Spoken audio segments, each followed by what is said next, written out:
ሰላም ሰላም ወደና የተከበራችሁ የጅማ ሚዲያ ቤተሰቦች እንዴት ናችሁ? ሰላማችሁ በዘት ተረፍረፍ ይበልልን። እንዴት ናችሁልኝ? እኔ ሰላም ነኝ፣ እግዚአብሔር ይመስገን። እንግዲህ ለእነዚህ ልጆች ፍትህ ማለት አለብን ማለት ነው። አባት፣ እናት፣ ቤተሰቦች በጣም በሀዘን ውስጥ ነው ያሉት። እንዲሁም ሞላው ኢትዮጵያን በደቡብ አፍሪካ ያሉ ሁሉም ሀዘን ላይ ናቸው። በእነዚህ ወጣቶች በድንገተኛ ሞት ሁሉም በጭንቀትና በሀዘን ተወጥሮ ነው ያለ። ሁላችንም ፍትህ ለነዚህ እህቶቻችን ማለት አለብን፣ ግዴታችንም ነው ማለት ነውና በጣም ያሳዝናል። ልብ የሚነካ ነገር ነው፣ የሚያሳዝን ነገር ነው። እንግዲህ ያየነው የሰማነው አባት የሚያሳዝን ነገር ነው የተናገረ ያለው። ልጆቼን ስወልዳቸው በአንድ ቀን አልነበረም ልጆቼ ያታለሉኝ፣ በአንድ ቀን ሁለቱን ልጆቼን አጣዋቸው እያለ አንጀት የሚበላ ነገር ሲናገር ሁላችንም በእንባ አስረጭቶናል ማለት ነውና እውነት ያሳዝናል። ኢትዮጵያ ምን አክል እንደተጨካከንን በስደት ብትሉ በራሳችን ሀገር ብትሉ በቃ ኢትዮጵያ ለኢትዮጵያ እያደረገ ያለው ነገር በጣም ከሚባለው በላይ ለጆሮ የሚሰቀጥጥ ነገር እየተደረገ ነው ያለው እና ፍትህ ማለት አለብን ሁላችንም ለእነዚህ ልጆች። በጣም ፍቅር ሲባል ተራ ፍቅር አይደለም፣ ትልቅ ፍቅር ነው ያሳያችሁ።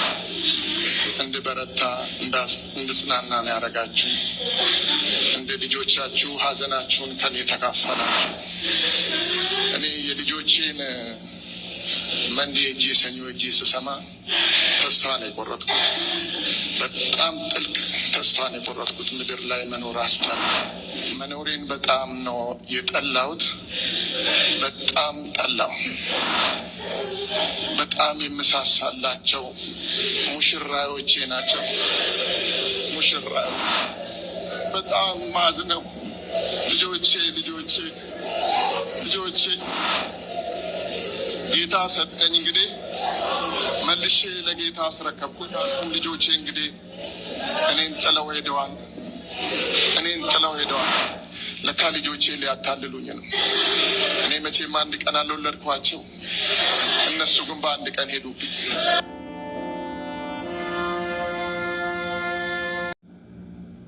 ያሳዝናል በጣም። ያው ቀንጨብ አድርጌ ያሰምቻችኋለሁ ድምፁን ቢያንስ ከቪዲዮ ላይ በጣም ልብ ይሰብራል። ሁለት ልጅን በአንድ ጀንበር ማጣት፣ በአንድ ሌሊት ማጣት፣ በአንድ ቀን ማጣት እውነት እረ ሰው ምን እንደሆነ አላቅም። በጣም ተጨካክነናል ኢትዮጵያን። የምሬ ነው መላችሁ። በቃ ለሀበሻ ተጨካክኖ ነው ያለ በአሁኑ ሰዓት ላይ። እንግዲህ እነዚህ ልጆች ጎበዝ ተማሪ እንደነበሩ ተናግረዋል። ጎበዝ ተማሪዎች ናቸው። ሁለቱም ደርቀው ነው የተገኙት ነው ያለ። ምንም የተወጋጋ ነገር፣ ምንም አይነት ስለት ነገር የለም። መረጃው ላይ እንደተሰማው ማለት ነው። ገና ፖሊስ እያጣራ ነው። ምርመራው አልወጣም። ምርመራውን እናሳውቃችኋለን ፖሊስ ለእኛ ሲያሳውቀን ብለዋሉ። እና አሁን እንግዲህ የተሰጠ ያለው መላምት ምንድን ነው?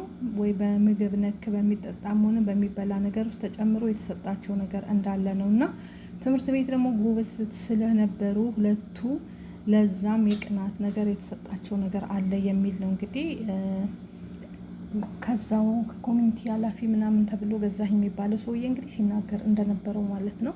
በጣም በሚያሳዝን ሁኔታ ድርቅ ነው ያሉት ነው ያለ። በቃ ድርቅ እንጂ ምንም አይነት ነገር ምልክት የሚያሳይ ነገር የለም ማለት የሚያደርቅ ነገር ነው። እንግዲህ ወይ መርፌም ይሆናል አለ እኮ መርፌ አለ፣ የሚገል መርፌ እኮ እንዳለ ታውቃላችሁ። ይሄንን በቃ መተው ከወጓችሁ ጸጥ ነው የሚያደርጓችሁ ባንዴ ማለት ነው። በቃ አድርቆ ነው የሚያስቀራለ። እና ድንገት ይሄ ሲሆን ብቻ እግዚአብሔር ያውቃል። ሁሉ ነገር ገና እየተመረመረ ነው። እንዲሁም ደግሞ ካሜራም የለም ወይ እዛ አካባቢው ላይ ሲባል ካሜራ አለ እና በካሜራም እየተከታተሉ እንዳሉ ነው ፖሊሶቹ። በካሜራ ምርመራ ላይ ሁሉ ነገር እንዳለን ያለ። እስካሁን ግን በኬሌ ነው እንደዚህ ነው ተብሎ የተያዘ ሰው እንደሌለ ነው እየተናገሩ ያሉት። እነዚህ ልጆች ህይወት ካለፈ ምንም አይነት በጥርጣሬ የተያዘ ሰው የለም። በሰው ነው እንዳይባል በስለትም ምንም ነገሮች የነካቸው ነገር የለም። መድረቅ ነው በቃ የሚያደርቅ ህመም ነው ማለት ወይ መድኃኒት ነው ወይ ደግሞ እንግዲህ መርፌ ነው። እንደዛ ነው። ግን ብዙዎች እያሉ ያሉት ምንድነው መርዝ ነው እያሉ ናቸው ያሉት። በመርዝ ነገር ህይወታቸው እንዳለፈ ነው እየተናገሩ ያሉት። እንግዲህ አላውቅም ብቻ በጣም ለሰሚውም ግራ ነው የሚገባው። እንዴት ነው ምንም አይነት ነገር አጠገቡ የሌለ ሁለቱም ድርቅ ብለው ሲገኙ ማለት ነው። እነዚህን የመሳሰሉ ልጆች አይደለም ለእናት ለአባት ለወላጅ ይቅርና እኛን ለባዳ እንኳን ምን ያክል ቅስማችን እንደሰበሩ እንደሚያሳዝኑ ብቻ ፈጣሪ እየፈረደባቸው። የእውነት አምላክ እሱ ያውጣ፣ የንጹህ አምላክ እሱ ያውጣ።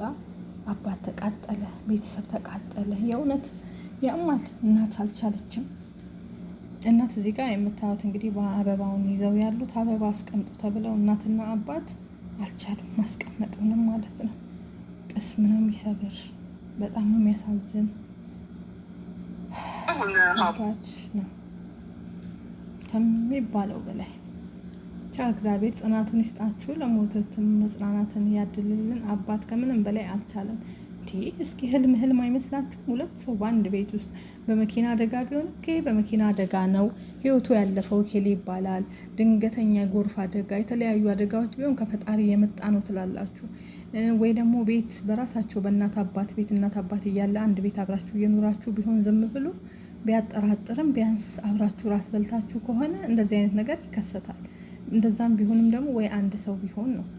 እነዚህ ሁለቱም ተናጋሪ እንዳይኖር አንዱ ለአንዱ ማለት ነው። ሁለቱንም በአንዴ ጸጥ የሚያደርግ ነገር ብቻ እግዚአብሔር እኔ እንጃ የእነዚህ ልጆች ነፍስ ይፍረድ።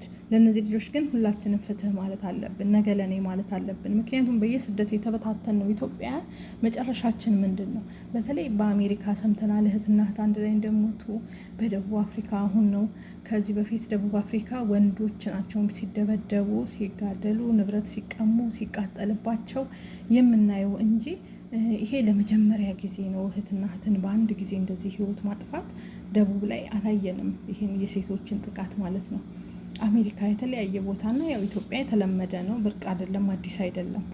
እነዚህ ግን በጣም የሚያሳዝን ቤተሰብ እናት አባት በስደት ተወልደው በስደት አድገው ቅስማቸው ተሰብሮ እውነት ስደት ምን ያክል አስከፊ እንደሆነ ታውቃላችሁ? ይሄ ሁሉ ተቋቁመው የወልደው ያሳደጓቸውን ልጆቻቸውን ያውም ብዙ ደክመው አስተምረው አስመርቀው ደህና ደረጃ ላይ ሲደርሱ ቅጥፍ ያደረጓቸው ፈጣሪ የእነሱንም ህይወት ይቅጠፍባቸው።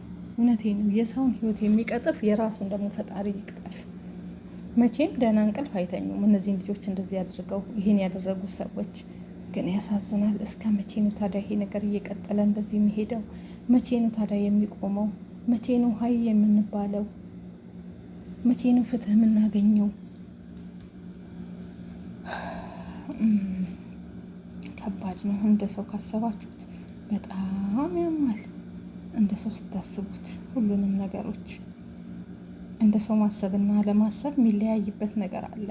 እንደ ሰው ማሰብ በጣም ያማል። ሁኔታው እዚህ ሀገር ላይ ትንሽ ተረብሸናል።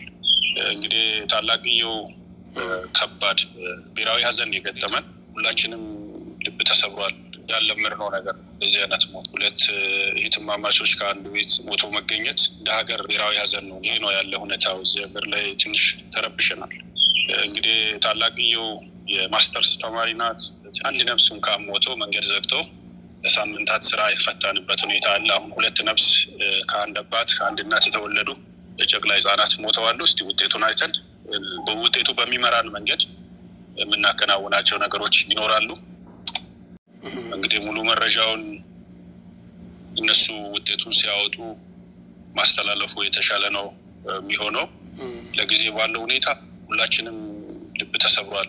እንግዲህ ያለመድነው ነገር በዚህ አይነት ሞት በተለይ 2 እህትማማቾች ከአንድ ቤት ሞቶ መገኘት እንደ ሀገር የቤተሰብ ብቻ ሳይሆን እንደ ሀገር ብሔራዊ ሀዘን ነው እና ይሄ ነው ያለ ሁኔታው። እዚህ ሀገር ላይ ትንሽ ተረብሸናል። እንግዲህ ከዚህ ቀደም ያው አንተም በብዙ የምትሰራበት ጉዳይ አለ። በተለይ የኢትዮጵያ ኮሚዩኒቲ ላይ ብዙ በስፋት ነው የምትሰራው። የራስህ ቢሮ አለ፣ እሱን እናውቃለን በደንብ አድርገን እና ደቡብ አፍሪካ ሲባል ከዚህ ቀደም አይምሯችን ውስጥ የሚመጣው እንግዲህ እዛ ሀገር ባሉ ወሮ በሎች፣ በሀገሪቱ ወንበዴዎች ወይ ደግሞ አልፎ አልፎ ደግሞ የሀገር ሰና ኦርጋናይዜሽን በሀገረ ደቡብ አፍሪካ የተመሰረተ ጂ2ጂ ሙቭመንት የሚባል አለ እና ይሄ የአንድ አይከን ሲፒኤሽን ኮላብሬት አድርገው የአዌርነስ ክህሎቶችን የግንዛቤን መድረክ በመፍጠር ሰብአዊ ጥሰቶችን በመከላከል በሰው ላይ የሚደርሱ ሞትና ዝርፊያ ጥቃቶችን እንደ ሀገሩ ደንብ አስከባሪና ለመንግስት በማጋለጥ አይደንቲፋይ በማድረግ በህዝብ ላይ የሚደርሰውን ጥቃት ለመቀነስ ብዙ ሰርተናል። ግን ሆኖም አሁን ይሄ ያልተለመደ ነው እና እንግዲህ ታላቅየው የማስተርስ ተማሪ ናት።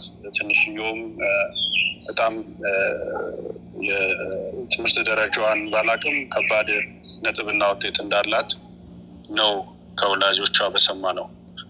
እንግዲህ አሁን የፎረንሲክ ምርመራ ውጤት እየተጠበቀ እንዳለ ነው የተናገረው። ውጤቱ እስካሁን አልወጣም እና ድርቅ ብለው እንደቀሩ ነው እዚህ ጋር እየተናገረ ያለው ሰውዬ ማለት ነው።